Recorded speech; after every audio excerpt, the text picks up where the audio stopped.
Hello and welcome to the WrestleTalk podcast. I am Mr. Davis, your new that champion, my Swift Nation. Dun, dun, dun, dun, 'cause we'll keep on fighting till the end. Bum, bum, bum. I am the champion. I am the champion. No time for lukewarm, 'cause he has no friends. Bum, bum. On YouTube. And I'm joined by Luke Owen.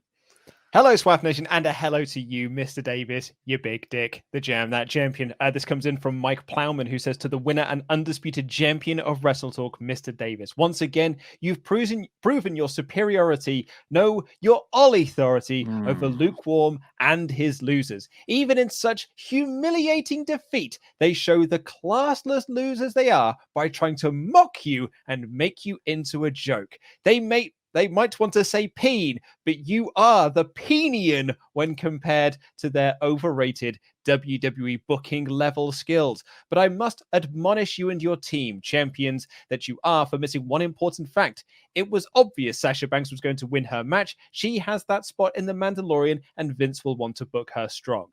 First point on that, Michael, I would wager Vince doesn't know what The Mandalorian is. Yeah, I don't think Banks was in it. Yeah, I don't think they have a scoop. Because if they did, they would have advertised the fact that she was in the show. Like, SmackDown aired on the day that episode dropped on Disney Plus, and they didn't mention it one single time, which would make me think they're probably not that aware, or they care. They're so selective about what they promote. Like, they will ignore Guardians of the Galaxy or any Marvel movie. Yet here is a Fast and Furious knockoff starring Aaron Paul, where Wade Barrett turns up for about half a minute. Let's plaster that on Raw for 3 weeks. Well, it's because Disney's not paying them the money, are they? Disney's not paying them to plug it, whereas these other ones probably are being like, yeah, we'll give you a little bit of buns if you'll say that Wade Barrett's in our movie. It's all that Aaron Paul money. He's just chucking it around. Bitch, money, bitch, science, bitch, promotion, bitch. Sorry if you've got kids listening to the show. I bitched up a storm just there. Michael continues. Still, all of WrestleTalk. So try that again. Still, let all of WrestleTalk bask in. Crikey, try that again. Still, let all of WrestleTalk bask in your glory as you regain what is rightfully yours. I have no fear of the return of Fakador. You've beaten him before, have you? And you will triumph again. Have you beaten him before? What have you beaten him at? I beat him at WWE 2K, whatever it was. Did you? We had that. That's right, you did. Yes, yeah, yes, of course you did. Definitely won all by myself. And he let you win as well. That's not the lesson I got from that story. I took from that video that I beat him fair and square because he didn't have the mental toughness to follow through with the kill.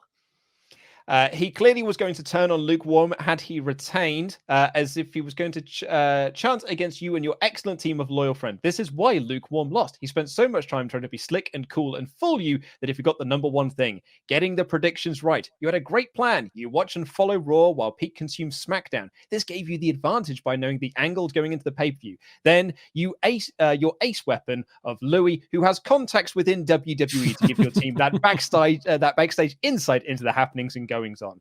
I don't think your team could have been any better if you had SRS or Meltzer on your side. You're the leader, Mr. Davis. You have the enforcer, Chopper Pete. You have the inside man, Sweet Louie. I don't like that name for him. And I know that you should, if you ever decide to add a fourth member to the All Authority, that he or she will make your forces unstoppable. You are the king. Perhaps that final piece for you is to find your queen, your loyal fan, Michael Plowman. That's my name. That name again is Michael Plowman. One of the most sycophantic emails I think we've ever had sent to us.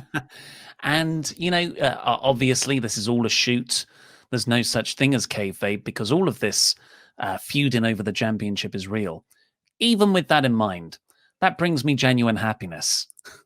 It's like when I had to walk, I didn't tell you this. I picked up the championship belt from the Uber that arrived yesterday morning, and I walked back into the building, and the handyman, who's sort of like the site handyman, opened the door for me. And I just said, because I was a little bit delirious from the Survivor Series stream, he was already smiling at the sight of this 32-year-old man with a replica championship wrestling belt on his shoulder. I just said to him, the champion's coming through. And he smiled. So it's kept smiling. And then, like, he's a happy guy. He's a cheery guy. Lovely bloke. Sounds it. But, you know, I haven't spoken to him enough about anything to sort of make that a normal interaction. There was no context. Yeah, the Jamp is coming through. And he held the door open for me, and I didn't say thank you or anything. And it was only when I was in the lift that I realized that not everyone does this kind of thing. Oh yeah, you probably saw in the video yesterday. I said morning to someone as I was sort of walking towards the taxi. Now, if you watch that video, you might have thought that I just gimmicked that I did it just for a bit of comedy. No, there was an old man. There was an old lad walking past me who had the most perplexed look on his face as this bald 35-year-old was walking out of a house with a wrestling championship replica belt on his shoulder that's got a sticker on it, but was also filming himself and talking to the camera. It must just thought to himself, like, this is why this country's in the state it's in. It's because this is why I voted Brexit, he's thinking. Exactly. Because of numpties like this. First off, it's a championship. It's not a sticker on a belt. This is a custom made. Granted, it's still not finished. We're still working on the design, but it's pretty. I would say it's 95% of the way there. Oh yeah. And yeah, maybe he was shocked because he was like, "God damn it! I can't believe they're hot-shotting this title around like this." Yeah, past the parcel. Someone said in the comments yesterday on the video on Wrestle2 that it's basically the 24/7 title at this point. Like, it just keeps changing hands. Someone actually compared us to WCW in 2000 and our hot potatoing of the title, because we haven't had a successful championship retention yet. Yeah, high honor. I mean, I'm fully expecting to lose it to Laurie. Yeah, are you really? I mean, come on. He is so much better in predictions. He has won so many Wrestle Leagues. Yeah, but did you see where he came in this like season 7's Wrestle League? Had Pete not gifted you all of his points, you would have lost. But like, he would have only been the second loser. Yeah, but he would have beaten me by that by that ranking. Yes. By that ranking, yeah. Anyway, we've got a show to get into. It's been quite a short little outro, and we'll explain why when we get to it. But here is the show. Well, we've got, surely it should be long because we've got all these iTunes reviews to go through. Write an iTunes review, people. It's called Apple Podcasts now.